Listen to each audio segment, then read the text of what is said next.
Welcome to another episode of the Real Estate Podcast.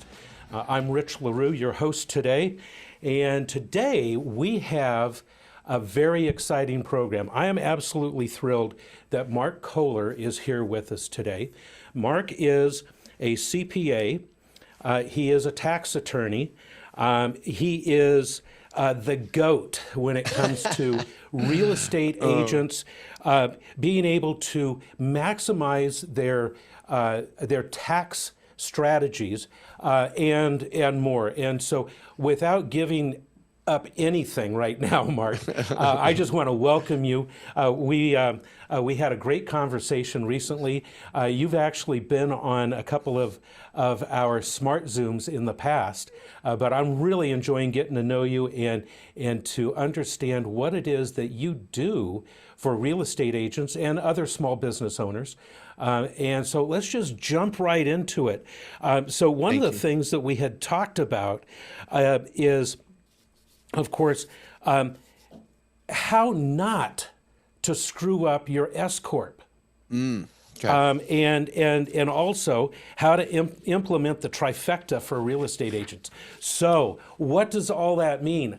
How do we not screw up our S-Corp, or how do we screw up our S-Corp? You bet. Well, this is cracking the code, and because so many agents, especially the brand new agents, brokers, they get that big fat 1099 and they go to their accountant, they drop it into their 1040 on a Schedule C, as in Charlie, and then there's this massive self-employment tax. And if they're lucky, their accountant says, well, we can do an LLC or an Inc. or a PC or a PLLC and make it an S corporation. S is in small corporation. Mm-hmm. And the lucky agents get that pitch. That's step one. Hopefully you've at least heard some of that, folks. And then what happens, though, is did I get the right accountant that knows how to utilize the S corporation properly, create the right payroll strategy, save on self-employment tax? And that's just step one in so many of the tax strategies that you want to implement as an agent in that S corporation. But that's step one, is kind of catching that self-employment tax before it really just beats the crap out of you. Okay, so now that you have our attention with this, Mark, give us a little bit of your background. I can brag on you a little bit in that you are a 5-time best-selling author. You have your podcast going with over 600 episodes, so you've been doing this a while. But tell the audience a little bit more about who you are and why you're here today, and what qualifies you to give this advice. Well, thank you. And I like what, Rich, you said a minute ago. You said realtors and business owners. Well, I'd like to merge the two and just remind all of you realtors out there, you are a business owner. And what an exciting thing. Yes.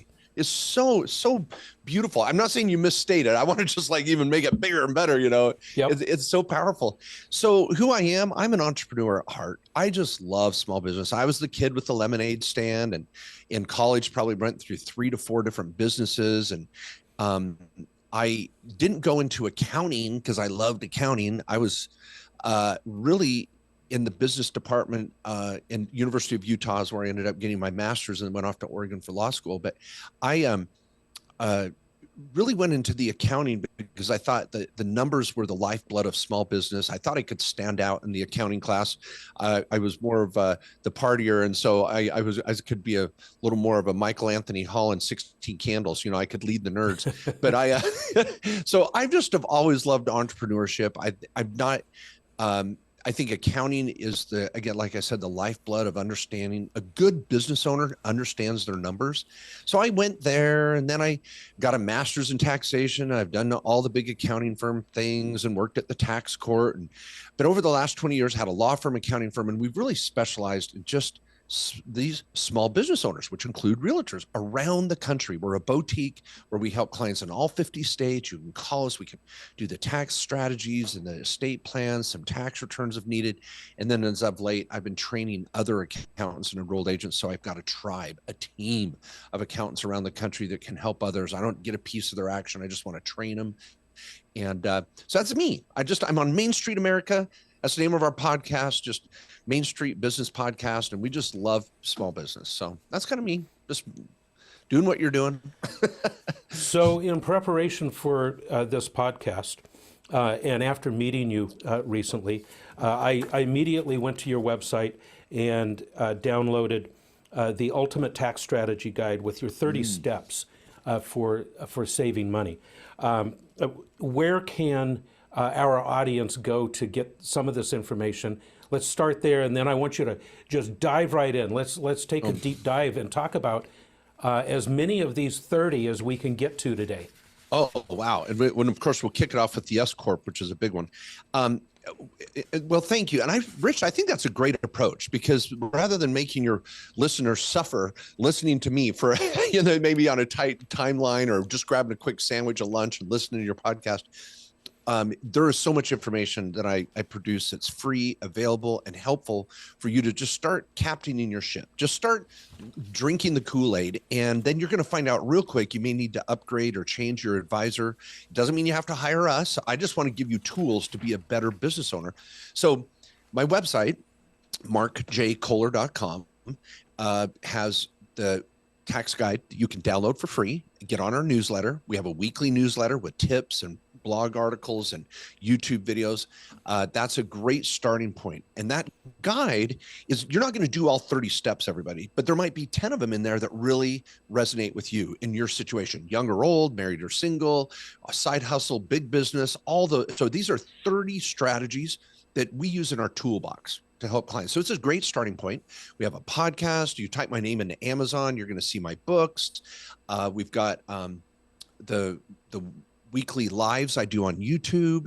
I've got my silver play button on YouTube. It's a big deal. I'm trying to catch up to Dave Ramsey, at 2 million subscribers. I'm getting there, but anyway, so there's plenty. You type my name out there, you're going to see it. And it's really just a resource to help you. We do have the law firm and our network of accountants when you're ready to get a plan going. But I'd start there. So for those of you that need to duck out early, get to the website, type my name into social media or YouTube or Amazon, and you can just start consuming. You need it. You've got to have a voice in the tax and legal area that speaks freaking English. It's so crazy. It's so hard to find an accountant or lawyer that you can understand. And so I'm trying to do that at the very least. So thanks for asking how to share that, Rich. I want to make sure that all of you real estate agents know about Revive. Revive is a leading provider of pre-sale renovation services for you real estate agents and your clients. Their value proposition is simple. Revive helps agents sell homes faster and for more money. We all know that one of the biggest challenges faced by real estate agents is getting a property in top selling condition so that it can both appeal to potential buyers and potentially command a higher sale price. Many times, homes require updates, repairs, or renovations to make them more attractive to buyers. However, these upgrades can be costly, time-consuming, and stressful for sellers. This is where Revive comes in. Revive offers comprehensive pre-sale renovation services that transform homes from outdated and worn to modern and turnkey. The Revive team of experts handles everything from minor cosmetic updates to major renovation overhauls. Their goal is to make homes move-in ready and help agents close more deals faster and for more money. Revive services are tailored to the specific needs of each property and its market. They work with agents to understand their clients' goals, budget, and timeline. And then Revive creates a customized renovation plan that delivers the best return on investment. Their team of experts handle all aspects of the renovation process, from design to construction, and they keep agents informed every step of the way. Revive is the premier go-to partner for you, the real estate agent. Revive's pre-sale renovation services help you sell homes faster and for more money, and make the selling experience smoother and more enjoyable for your clients. By partnering with Revive, you can increase your business, win more listings, and help your clients sell for more, all for zero money out of pocket. Visit revive.realestate/HomeSmart to see amazing before and after case studies or to learn more and explore your opportunities. Again, visit revive, revive.realestate/HomeSmart, HomeSmart, to see amazing before and after case studies or to learn more and explore your opportunities. Or call 855-684-5364 to speak to a Revive team member or to get started today. So, how do we not screw up our S-Corp? Okay. Well, let's dive in. So first, all of you out there that are real estate developer, realtor, broker, maybe a landscaper, plumber, interior design, staging homes, any of that, plumber, electrician, like I said, just any small business owner. Once you are netting, this is where it all starts. Once you net after your expenses, home office, auto, the kids, all my other write-offs I love. But if you net around 40 grand a year, so think about 4 to 5 grand a month, you're starting to freaking take home 4 to 5 after all the write-offs, you're a candidate for an S corporation. That's step one. And some of you may have had an accountant that go, well, you don't make enough to make the S corp work, or, oh, you make too little to make the S corp work. Bull crap. We sign clients' tax returns. I've never had a client audited for taking too low of payroll or reasonable comp. We love to get our clients into an S corp and show them that savings right away. Again, never had a client audited for that strategy. We're careful. We strategize carefully. So get a second opinion if your accountant says you're outside of that range for some reason. Once you hit 40 grand net, so maybe you're bringing in 60, you're writing off 20, and you're netting 40. That's it. That's what I'm talking about. And then boom, have the conversation. Don't let your accountant intimidate you. That's number one. Okay. Now, I can just hear the wheels turning with in the minds of some of our agents who are listening to this or watching us at this point. What if they're really aggressive with their deductions and they're netting less than 40? Let's say it's 20 or 25. Are they a better candidate for an LLC? Because we do hear that a lot. So can we talk about that for a moment? Yes, great question, and it's a trick answer. All of you listening are a freaking candidate for an LLC. That's the starting point. That's the gateway drug. I want all of you to be an LLC, and you're going to stay the LLC in that 20, 25, 30K range. It's not either or. You start as an LLC. Then, as you stay as an LLC, file your Schedule C, because the cost of doing an S Corp really pays for itself when you hit that 40. That's where the inertia, you really get traction. But until then, you're an LLC. Now, why do I say that? Because you can convert your LLC to an S Corp retroactively when the time's right. Let me tell a story. You're going to love this one too, Rich, real quick. I'm sorry. I got to say a story. I love stories. Tell me. Tell me a story. Well, my daughter, Sydney, she is a realtor at Sotheby's in Orange County, California. She is my little dream realtor. I'm not kidding. When she was 12 years old, we'd sit at the kitchen table and I'd go, you're going to be my realtor someday. She's like, what's a realtor? I go, trust me, you're a realtor. You're great with people. You're cute. You love real estate. You love furniture. You love homes. I just knew it. It was in her blood. And so as soon as she did her first semester of college and she hated it, I go, you're going to be a realtor, damn it. Let's get you trained. And she is. She's been so successful. I'm getting emotional just talking about her. Oh, that's awesome. She's just awesome. So she's been going to my workshops for years, selling books and all this stuff. My dad's a nerdy accountant, whatever. And she becomes a realtor and she goes, Dad, my broker asked me for my W-9. What do I give him? And I go, Sydney, I'm so glad I asked you. Now, how should you be structured? And I started quizzing her and she was hating it, like, come on, Dad. I'm like, you've been to all my workshops. Come on. Well, I guess I need to be an S Corp. I go, are you making 40 grand a year? No, I'm just starting. I said, great. We're going to make you an LLC. And so anyway, to keep a long story short, we created an LLC. And the first year and a half as an agent, she was getting her feet under her, right? And then at about halfway through the second year, boom, she started hitting 2 or 3 closings. We knew she was going to make 40 grand or more. And I backdated the LLC to an S Corp to January 1st of that year. See, the LLC allows you. How far back can you go? Well, you can go. If you decide to do that on December 15th, can you go back to January 1st? Yes, you beautiful. can. Okay. The question, you can go back more than a year or two, but you don't want to go more than a year. So when a client is operating through, right now we're in 2023. So if I have an agent, I want to make sure they're an LLC. Come by the end of December, we got to make a decision because we got to kick out payroll by January, and we're going to come to the other second mistake. So all year long, you're okay. So we switched Sydney to an S-Corp. We got our payroll dialed in. She was saving money.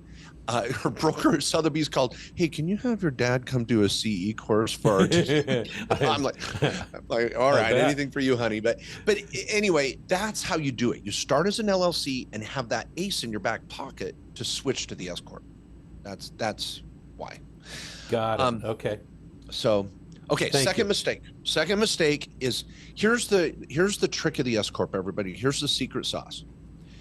If you're just an LLC, and you bring in your 60, you write off your 20, you net 40. Self-employment tax is 15%, 15.3 to be exact. So you're going to spend $6,000 in self-employment tax, then federal, then state. Holy crap. I might be out 20% state, 5 in Fed. I mean, 20% in Fed, 5 in state, plus my self-employment. I could be out 40%. And a brand new realtor's like, that's killing me. Yep. So if you're an S Corp, this is a secret sauce. So simple. I switch to the S Corporation at $40,000 net. I just make that simple election, and it's really expensive. Everybody, I charge $200. Right? That's our firm. $200. You're an S Corp. Ding. Now you got to do your tax return, got to do some payroll, but this switch is super easy and cheap. You make the switch.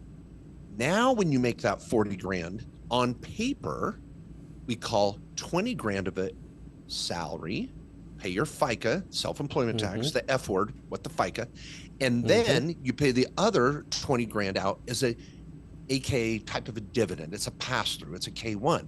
So now I just saved 15% on $20,000. That's $3,000. So by doing an S Corp, I saved $3,000. And the more you make, the more you save. So the second mistake is accountants will make you take too much payroll because they're scared of their own freaking shadow. Right. That's the second mistake. So, what other mistakes do we make? Well, now let me unpack that for a minute. So I have a schedule. I have it. If you even Google it, the Kohler payroll matrix, it's taken the country by storm. But for those nerds out there, this matrix helps you decide what should my payroll level be based on the amount of income I'm making.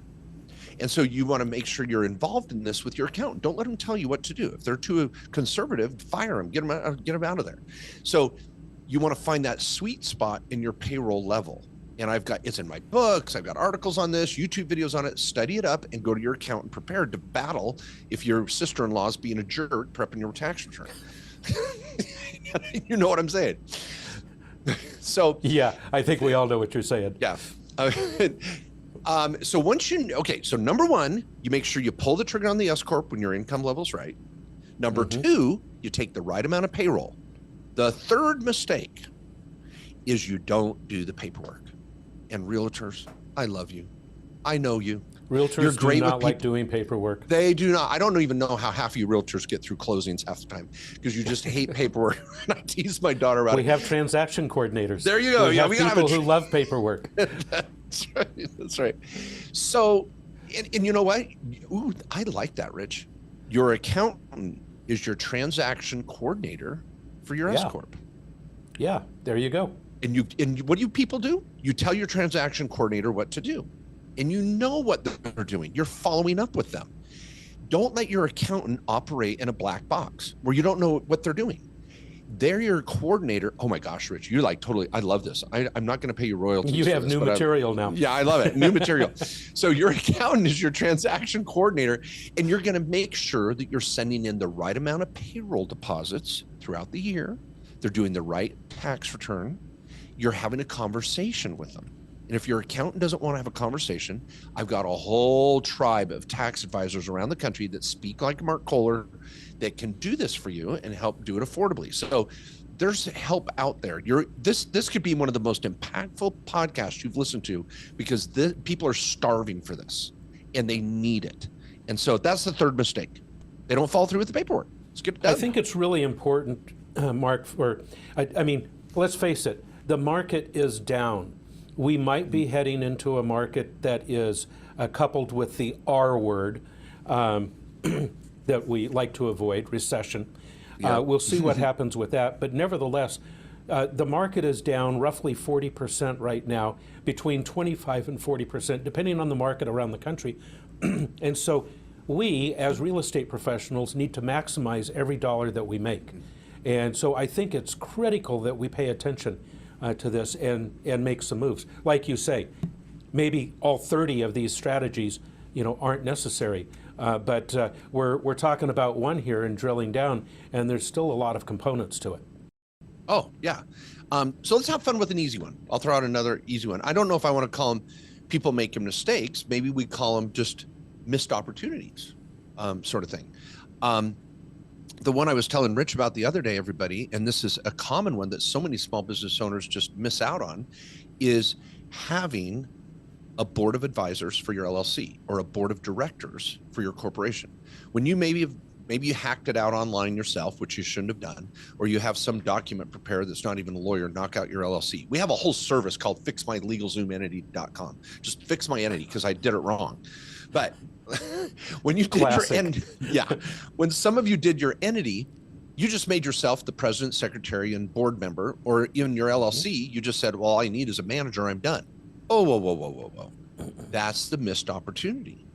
In an LLC, on all the LLCs we craft, we can update your LLC for this, is we create a board of advisors. This could be 3, 5, or 7 people that you're going to meet with regularly that are going to help give you advice. And when you have an LLC or a corporation, you want that asset protection of the annual meeting. Some people are like, oh, I don't want a corporation because I got to have an annual meeting. What? I want you to have an annual meeting. Having an annual meeting is a great thing because I'm going to write off travel. I'm going to write off dining. I'm going to write off expenses related to these people. All of my adult children are on my board of directors, and we have regular meetings. Oh, they need some extra money for this or that. They get this special gift at Christmas. Rich, it's a wonderful gift to give your kids at Christmas. It's in the stocking every year. Their own little 1099. I mean, it's adorable. They love it. They play with it for hours. And it's just great. So for all of you that have kids, young or old, which is another strategy in the 30, is paying your kids instead of just paying taxes and giving them money. Yeah. But the board of directors or the board of advisors is that structure that justifies it. Because you're going to start teaching your kids about your business. You're going to start investing in rental property together. You're going to start using them as bird dogs, looking for deals and networking with your own kids and getting them involved and teaching them about business and money and leaving a legacy. Oh my gosh, your LLC is an incubator for teaching the American dream to your family. And some of you are like, well, I'm not married or don't have kids. Great. Is your mom and dad on your board? Is your best friend on your board? Who do you golf with? Who do you play around with? Who do you travel with? Those are the people that are giving you advice. Let's take a freaking write-off when you meet with them. So the write-offs related to this are just huge, and so many small business owners miss it. So you're talking about the annual meeting. Where can that annual meeting take place? I mean, is this something that with my business, there are currently 2 stakeholders, myself and my wife.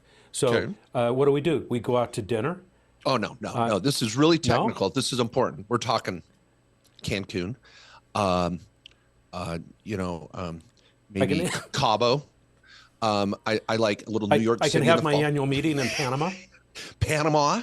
Not on a cruise, though. I don't like cruise ships. There's special rules on cruise ships. But no, all joking aside, where do you go for fun? You're like, hey, in the summer, I'm doing a live broadcast tomorrow on YouTube, literally, on 5 summer tax strategies. Everybody for your summer trip. It's not a summer trip. It's a business board retreat. And you're going to go with your board members, and you're going to have maybe a family reunion at the same time.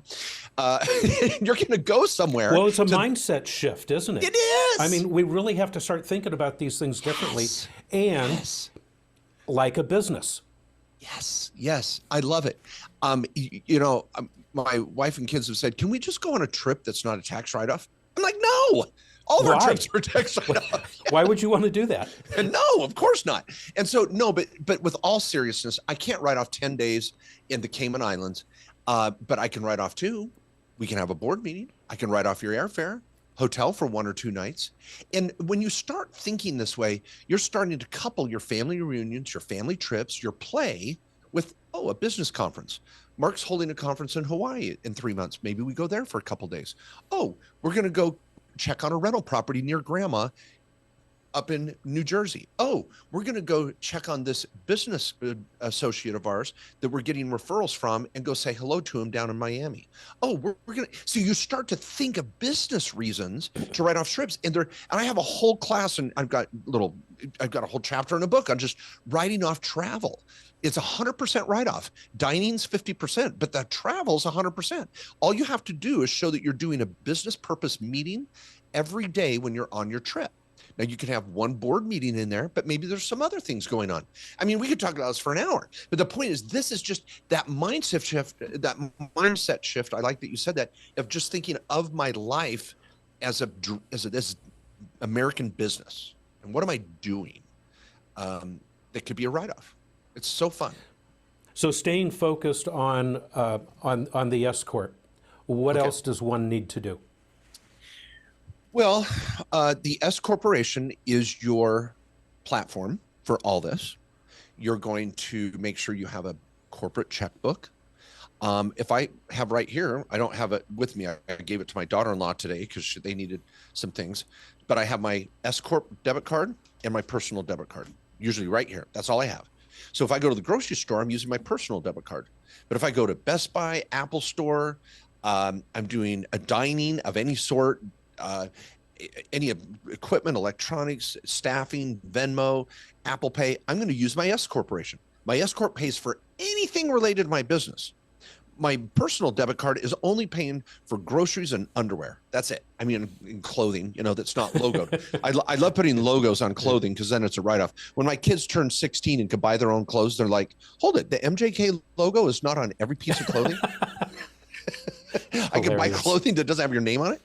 I'm like, yeah, that's go ahead, funny. Knock yourself out, go get a job. So spend your own money. Yeah. Otherwise, the corporation's buying your clothing. But anyway, I mean, I have one. I've been known on Halloween to put my business card attached to candy because that's a write-off. I'm marketing while so I tell the kids, live the dream, and I send them out the door. It scares them. But no, I use the S Corporation. That's the point. The S Corporation is your platform for all this. You can't just set it up and think it's going to just work on autopilot. So making sure your S Corp's tied to all your pay and payment services, like I just said, Venmo and PayPal. And are you receiving all your payments into your S Corp? You might have multiple businesses going into one S Corp. I mean, we can unpack this for an hour. Like I want your affiliate marketing, your online sales, your doing drywall on the weekend, you're doing home repairs, and you're a realtor during the day, you're a mortgage officer at night. All of that revenue should go into one S Corp. I don't want you to have a new S Corp for every different venture. And if you're married, you and Rich, you and your wife should share that S Corp. She might be doing XYZ and you're doing ABC. That could go into one S Corporation. Let's be efficient. Make that S Corp efficient. So at what point then do you move that over to a C Corp? Or do you? Never. Okay. Never. Yeah. All right. No. Never is a line in the sand. Yeah, So, it is for me. okay. And there's I will say this, sometimes we'll set up a C Corp on the side for certain healthcare strategies, maybe some employee benefit strategies that are very rare. Be careful, anyone out there, that if someone's trying to sell you a C Corp, it's usually crap. It really is. All right. And Well, today we're trying to stay, we're not trying to go down the rabbit hole too far in today's episode. Is there anything else that you want to add on the S Corp before I ask you about the Trifecta, which you've explained this to me. I love it. Our audience is going to love it. But anything else on S Corp before we do go down the rabbit hole of the Trifecta? Well, thank you. I feel like Alice in Wonderland here. We're so on the S Corporation. The last thing I would do, and this goes, see, everybody keep this in mind. You're going to be an LLC first with an S election. So your LLC is still Mark J. Kohler LLC or whatever. And that LLC is going to pay its annual fee to the state. I should be doing my annual minutes. I should have an operating agreement, a membership book, membership certificates. All those things should be there. And I know some of you listening are going, well, I don't need all that. Well, good luck in court. Good luck in that IRS audit, because you don't have the pieces and parts that go with an LLC. You really don't have an LLC. Well, I was told I just need one sheet of paper. I went to the state and it was $50. Yeah, knock yourself out. The dentist didn't say you have to floss. They just recommended it. So when you have to get that root canal, good luck, because you didn't listen to your dentist, Yeah, it's not the law all the time that I have to floss, but it's just a damn good idea. So maintain your LLC, which has an S election. So we have a company maintenance program. We have thousands of clients around the year, make sure their annual fee is paid so their company doesn't get automatically dissolved. We do their minutes, which includes benefit planning that goes in. They're called accountable plans. They've got to be in your minutes. If you're going to write off your home office and you don't have it in your minutes, you get audited by the IRS. It's disallowed. I mean, you've got to have the documentation in this to make it happen. So now, people, I'm not saying you have to do this. Just upgrade your professionals and know what has to be done. We are your transaction coordinators. Whoever you choose. I'm not saying we can be if you need us, but you're the captain of your ship. Know that this crap has to be done. Don't put your head in the sand and think it's going to be okay. It's not okay. When you get audited, defense is not, I didn't know. IRS doesn't care. Right, exactly. Yeah. So that would be all right. Okay. All right. So the trifecta.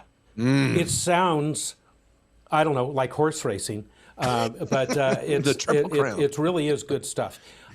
Tri meaning three. So there's three things that are really, really important here for real estate professionals. Yes. And without, if any of you make it to a workshop of mine or watch some of my trainings or webinars online, you'll sometimes see me, a lot of times, use a whiteboard to demonstrate this. So give me a little latitude here, folks, as I try to visually represent this. So the trifecta has a foundational base and then two prongs going up to the left and the right. That's the trifecta. And it's for tax purposes, asset protection, and estate planning. It brings your whole wealth building, legacy building, life plan together. And so many accountants and lawyers I teach this to are like, why didn't I learn this in law school and accounting school? They don't. This is, again, tax street smart strategies.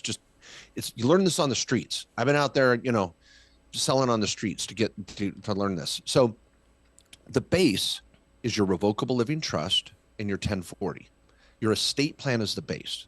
And I don't care if you're 20 years old or 80 years old, you should have a revocable living trust tied to a will, a little binder that says, if I die, here's where all my stuff goes. And if you're married and have kids, even more so, where, his, hers, and ours. I've got kids under age 18, kids over age 18 that act like they're under age 18. I got kids in rehab. I got kids that are geniuses that want to go to Harvard, whatever it is. That estate plan is the foundation, and it creates privacy. I want your trust. And all you agents out there see it all the time. XYZ Trust is on the title of properties. That's cool. Where's your trust? Well, I don't have one. I'm not rich enough. You don't have to be rich to need one. So your trust is your foundation. We talk about that all day long too. We actually have a little estate planning special this time of the year. Every Memorial Day in June starts. But anyway, that's another topic. Now on the left are your operations. So the trust is your foundation. We draw a line straight up. And on the left is your operational income. No assets, just money in.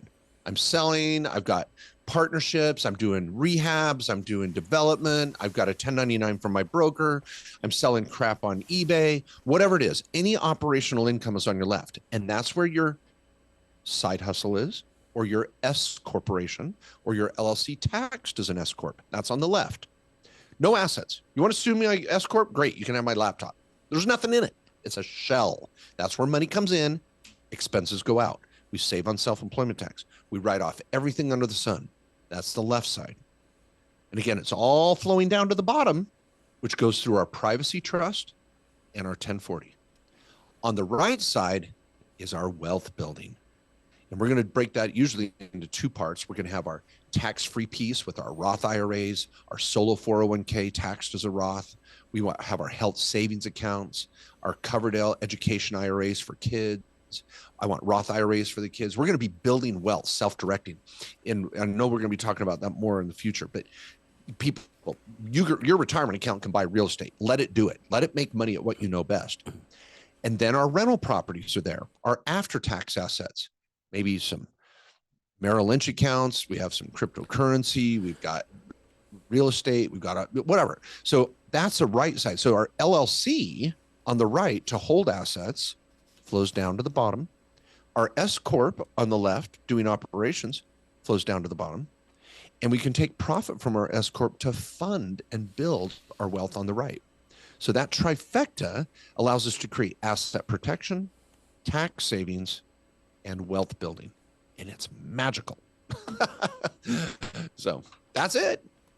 Sounds more complicated than So we're building wealth with pre-tax dollars. Oh, yes. We're building wealth. But now, see, here's the thing. And you know this, Rich. I want to have two buckets there. I want my pre-tax dollars or tax-free dollars. And then I want my after-tax dollars. I'm doing short-term rentals. I'm doing cost seg studies. I've got my long-term rentals. I'm a real estate professional. I'm kicking out bonus depreciation. Those things are great. I want to have those after-tax real estate assets flowing down to me, creating losses. But then I also want my Roth IRA doing double-digit returns, not just in freaking stock bonds and mutual funds getting 8%. I know I could do 20% internal rates of return on commercial rentals, storage units, duplexes, college housing, veteran housing, short-term rentals. All of that can be in my retirement account and give me double-digit returns. Why am I not doing it? Oh, that's right. Your Merrill Lynch advisor said you can't. It's not that you can't, it's that they can't. So that right side is all about the wealth building that's funded by the operational side, and then it runs down to the bottom into your trust, and a river runs through it. Brad Pitt, Angelina Jolie, Jennifer Aniston. It's all down there. It's right down there at the bottom. How many of you agents wish that you could market your listings to all of the agents in your entire MLS fast and easy? Or hone in on a particular section or sections of your city to email new listing announcements, open house information, and price reductions, all with same-day turnaround right into the inboxes of your fellow agents? Well, you can do just that with Zip Your Flyer. Other agents have your buyer in their sphere of influence. Zip Your Flyer makes it easy to get in front of them.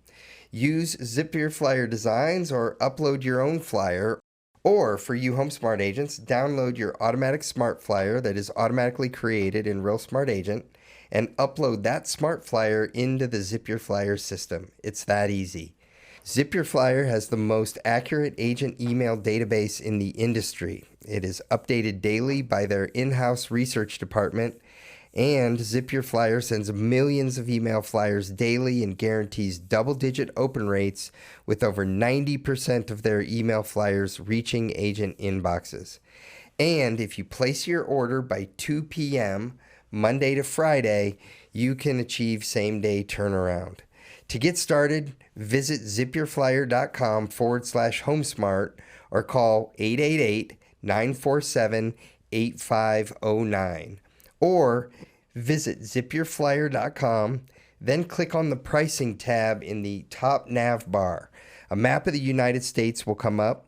Click on your state. It's that easy. You can see the pricing for your entire MLS, for certain sections of your state, or for large metro areas, certain sections of your city.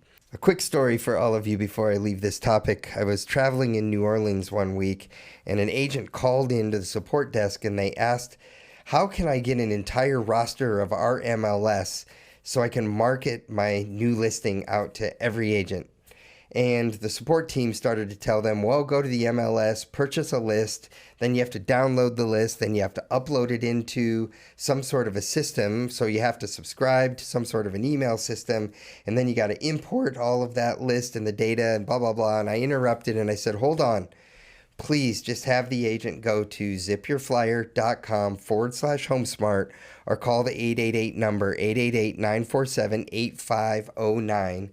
and the Zip Your Flyer will take care of it so quickly for you, and it will eliminate all those steps. And the agent in New Orleans did just that. So they were able to email the entire New Orleans metro area within a few short hours. And I followed up with the agent later. The agent told me that this was such an amazing experience for them, and it was so fast and easy and just so inexpensive. So please engage with Zip Your Flyer. Visit zipyourflyer.com/HomeSmart or call 888-947-8509. So if an agent has their IRA or a 401k from somewhere else, or a self-directed, where does all of that fit in, and how does it come into this trifecta?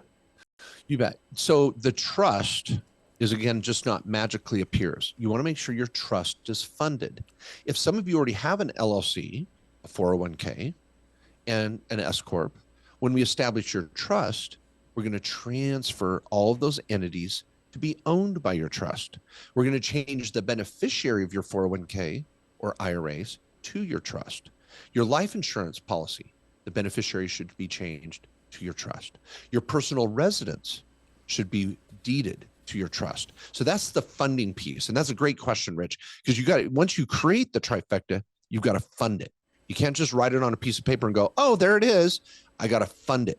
And we have paralegals that do that. That's all they do, a whole department of just funding your trust. And then once your trust is going, and then say 3 months from now, Rich, you call me up and go, hey, Mark, I just bought a rental property in Phoenix, Arizona, and I created an LLC down there. Or can you create an LLC for me and make my trust the owner? Yep, done. So whenever you create anything new, you don't own it. Your trust does. And if you close due to a Fannie Mae or Freddie Mac loan in your own name, on day 2, you deed it to the trust or you deed it to the LLC. And in 20 freaking years, I've never had a client worry about a problem with the due on sale clause. Get that property in your trust, get it into your LLC. It's okay. It's okay. That's okay. So to dive a little deeper down this rabbit hole, if I own multiple rental properties, do I want to own them in separate entities, or can they be owned by the same entity? They can. You can put all your rentals into one LLC, but isn't that kind of putting all your eggs into one basket? And so we've got to look at, sometimes a rental needs its own LLC. Sometimes I can put 2 or 3 rentals in one LLC. It's not an issue of quantity. It's an issue of quality. So if I've got a little commercial building worth $1 million and 2 dentists renting it, that's going to go in its own LLC.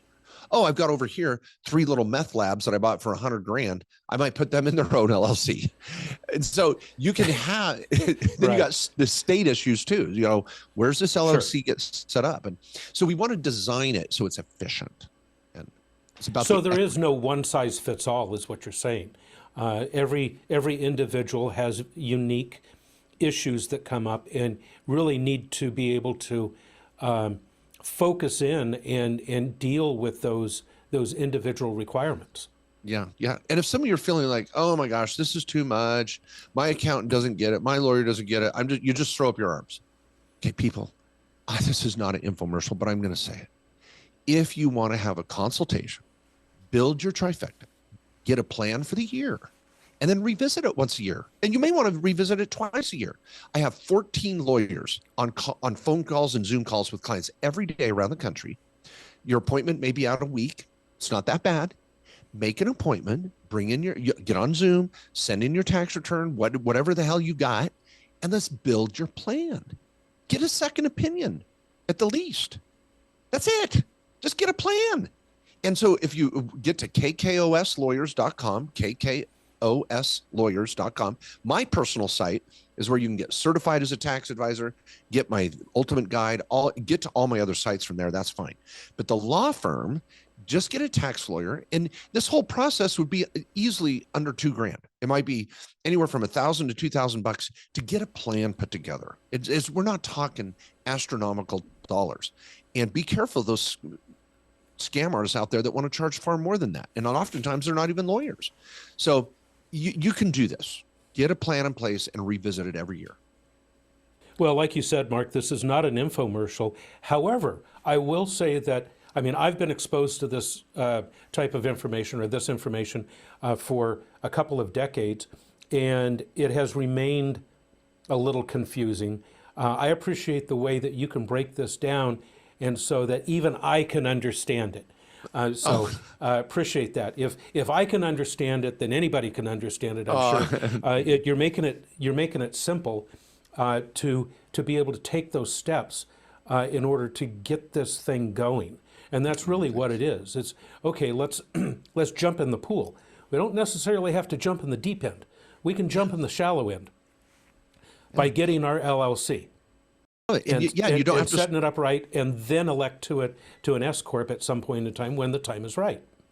Exactly. I love the way you said that. Jump in the pool. You don't have to start swimming laps. You can jump into the shallow end and just start getting the feel of it. Get the feel of the water. Get the feel of what it's like, and start consuming the weekly newsletter and listening to a podcast on this once in a while. We all want to listen to the podcast about making money. Why don't we listen about the podcast about saving money? It doesn't have to be painful.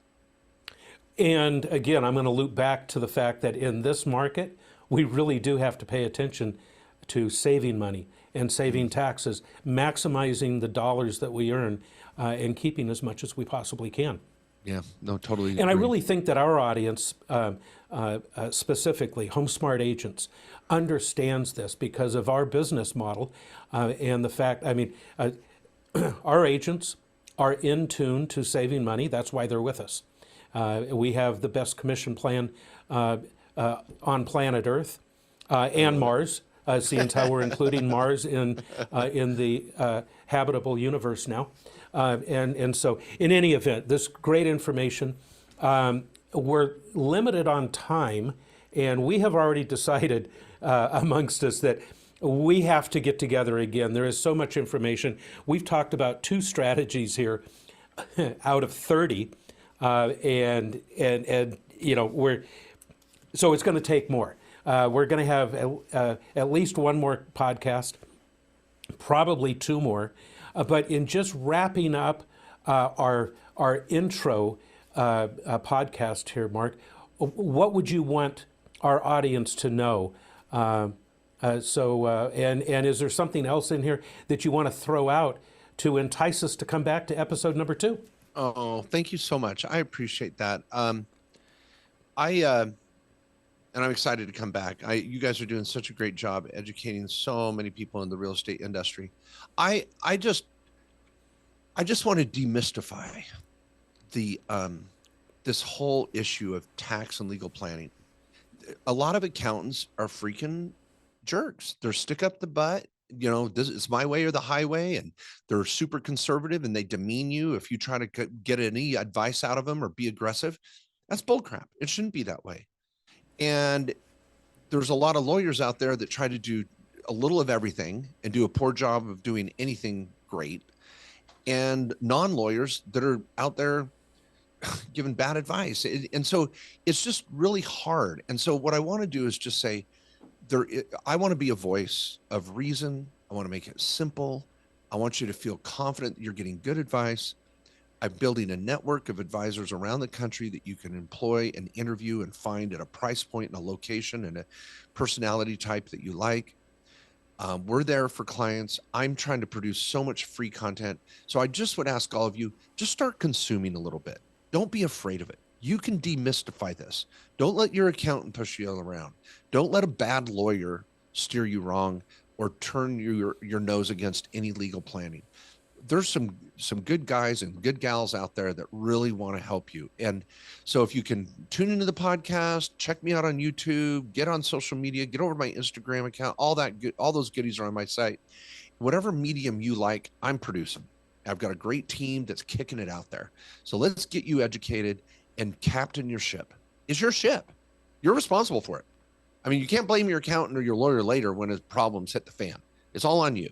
And I want to make it easy for you to captain your ship. So that's my message. Great info. Well, thank you, Rich. Thanks for having me. Mark, I want to thank you for being here today. Great information. I've got a ton of notes here, and I'm sure our audience does too. So thank you again.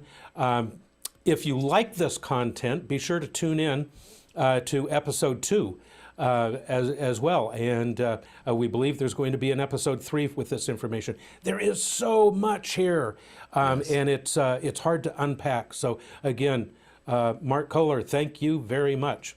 Oh, thanks for having me, Rich. I appreciate it. And folks, please tune into the next couple episodes. So I hope to get my partner, Matt Sorensen, in the mix. He's got the best-selling book on this self-directed topic. And his comments are always insightful. You're going to love it. And Rich, we're grateful to be a part of your team. And we'll see you in a few weeks, or if not next week. Thanks so much. Yeah, sounds great. Thanks again. Like what you're hearing on The Real Estate? Tell your friends about us. Tell them to check out all of our episodes on Google Podcasts, Apple Podcasts, YouTube, and Spotify. And don't forget to send any topics you want us to tackle to therealestate@homesmart.com.